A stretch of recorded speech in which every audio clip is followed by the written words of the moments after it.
My name is Dr. Rene. Happy to be with you again. I appreciate the questions that you've sent in or called in, and I'm here to answer them to the best of my ability for you, to provide you with information that may help guide you in your journey through life and toward better health. So what is the question today? We received a call from a patient who asked, "What do you think about immunotherapy for cancer?" Immunotherapy. Good question. Immunotherapy is a relatively new approach to cancer. And in order to understand immunotherapy, we need to understand a little bit about cancer itself. The difficulty with the kind of therapies that we've had, let's say chemo or radiation, is that they go in and they may kill cancer cells, or not, but they also kill so much of the body in the process. The results of cancer therapy that we've had, chemotherapy, radiation, surgery in some cases, are devastating. Many people die from the therapy itself. Immunotherapy has changed the field. Really, it's a very cutting-edge approach that has changed the whole field of cancer. When we look at a cancer cells are unlike other cells. First of all, they don't use oxygen. Our cells require oxygen to function. They burn. The oxygen helps burn the nutrients at the cellular level, and that's stored as energy, and so the body continues to function, and the cells eliminate the waste. Cancer cells, however, do not use oxygen. We could theoretically say that as a cancer spreads, if it becomes widespread enough, the body in some ways actually suffocating. It's not getting enough oxygen. It's not getting enough energy to burn, to maintain itself. So the other thing that cancer cells do is they're different from normal cells in that they don't die normally. That's an important consideration. They're actually very rapidly dividing cells. Imagine for a moment your copy machine, and you've put in a sheet to copy, and you've punched in, or on your computer, you've sent to your printer that you want to have one copy of something. And you push the button to make your copy, or you click on your mouse to make the copy, and suddenly the printer starts printing out an endless amount of copies, non-stop. Now, you're wasting reams of paper, and no matter what you do or what you've been doing generally, doesn't stop the printer from continuing. You can't, in this case, the body, unlike a printer, can't just be turned off. You can't shut everything down. You can't shut down the heart function. You're not going to live very long. You can't shut down the respiratory system. So it's not an exact analogy. The printer, well, you can turn it off and see what happens, and maybe try to click on something to delete the process. But let's say none of that's available. So now we've developed certain approaches in order to stop that printer, stop the body or the cells from duplicating as rapidly as they do. And we've used chemo or radiation. So the other aspect about the cancer cell is that they're hiding. You know, when we do chemo or radiation, they have a way of mutating and changing and hiding. So imagine a sharpshooter, right? Or a person shooting at a target. They're trying to shoot the target, but the target becomes invisible. They can't really shoot the target. It's pure guesswork. So chemoradiation has gone in there just like an antibiotic does, like a shotgun, let's kill everything and hopefully it will find the cancer cell. That hasn't been a very effective approach. We don't have great statistics. We would like to hope we do, but we really don't. So we have these issues. And so now your question is about immunotherapy. Immunotherapy drugs are designed, and there's immunotherapy that is pharmaceutically based. There's immunotherapy, myself being a naturopath, we can find an immunotherapy approach that's not based on pharmaceuticals. But certainly pharmaceuticals have a much faster way of reacting, and they may be and they are very effective. I don't remember the exact research, but I believe that they were developed, that the first part of it at least was developed by a couple of military scientists, people in the military in Israel. That would need to be researched a little more. I don't remember the exact information on that. So it makes a lot of sense that it was developed by military men, or women, because what happened is the first level of immunotherapy drugs are a way of lighting up the cancer cell and making it a visible target. This is an incredible development because the drugs we had couldn't locate the cancer cell. Suddenly the drugs we're using, the immunotherapy drugs we're using, light up the cell and therefore make it possible for whatever drugs we're using to kill a cancer cell to now totally see the target and be able to pinpoint what needs to be killed. And now we're developing a class of drugs that can be very specific to kill cancer cells that don't kill the rest of the body. We're a long way from that.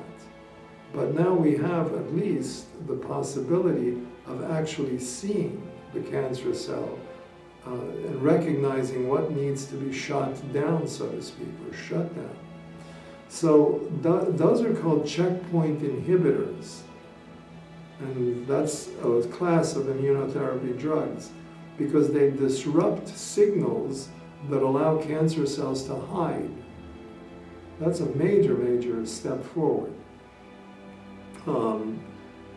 If we consider, for example, why are they called immunotherapy?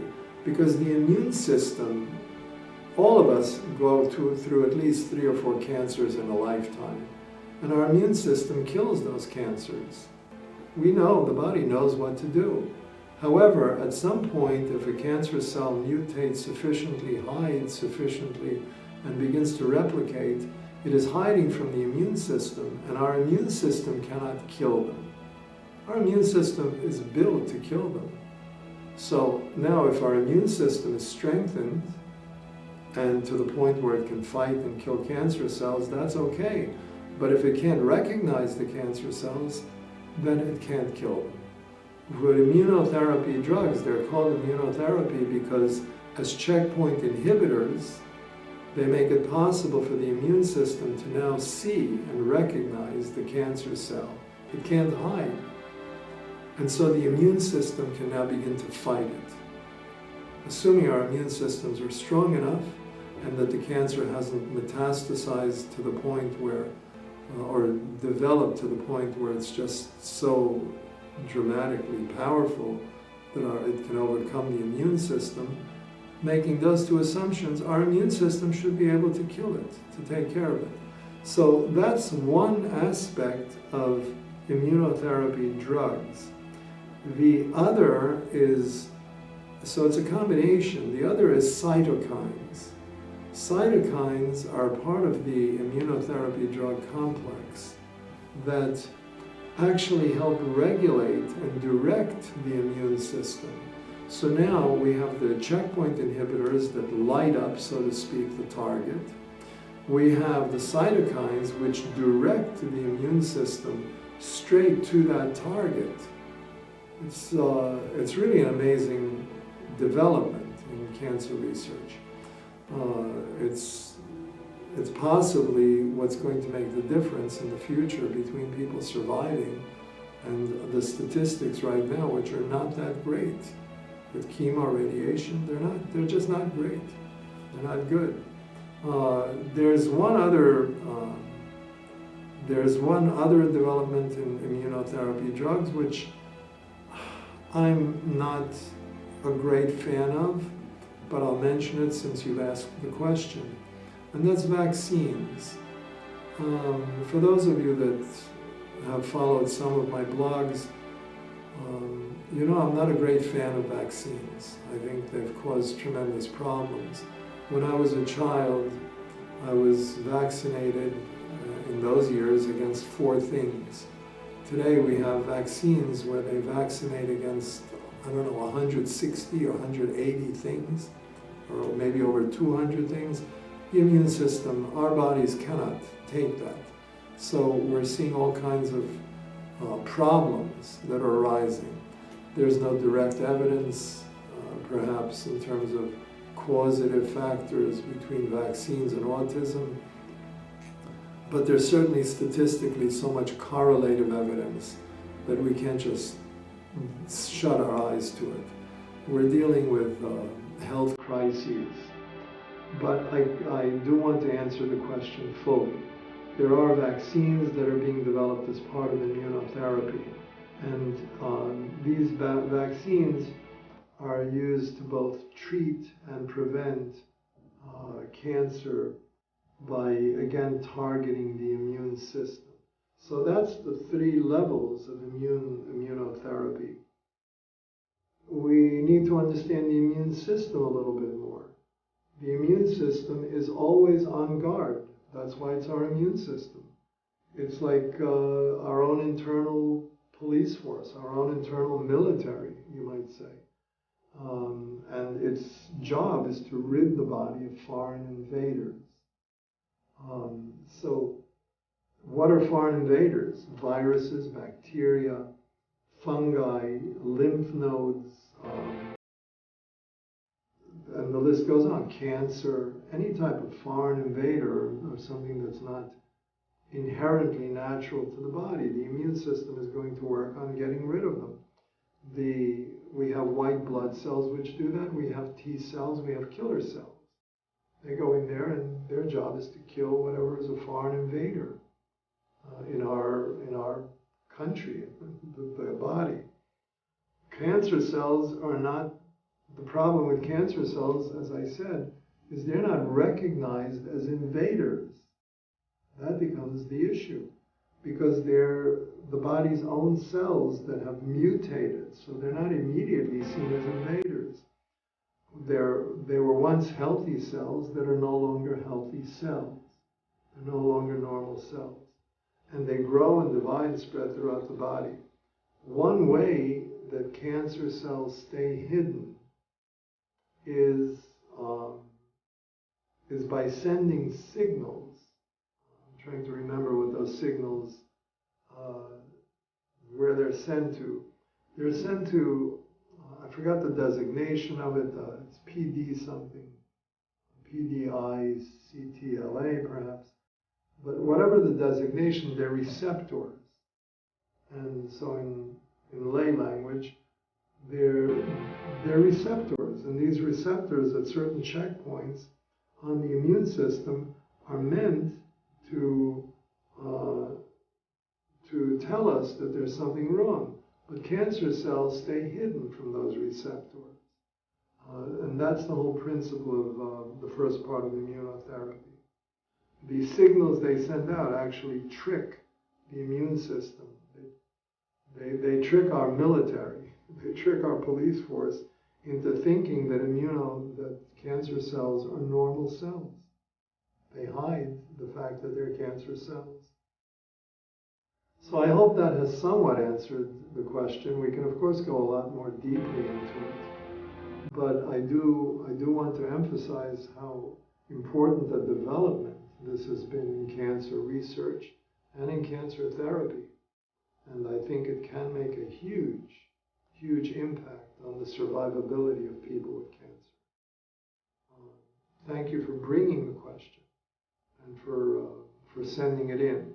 My name is Dr. Rene. I'm happy to have been with you. Please go to our link for more information about our services and any products that might be of help to you. And please send in your questions. I'm happy to address them. Thank you and have a blessed day.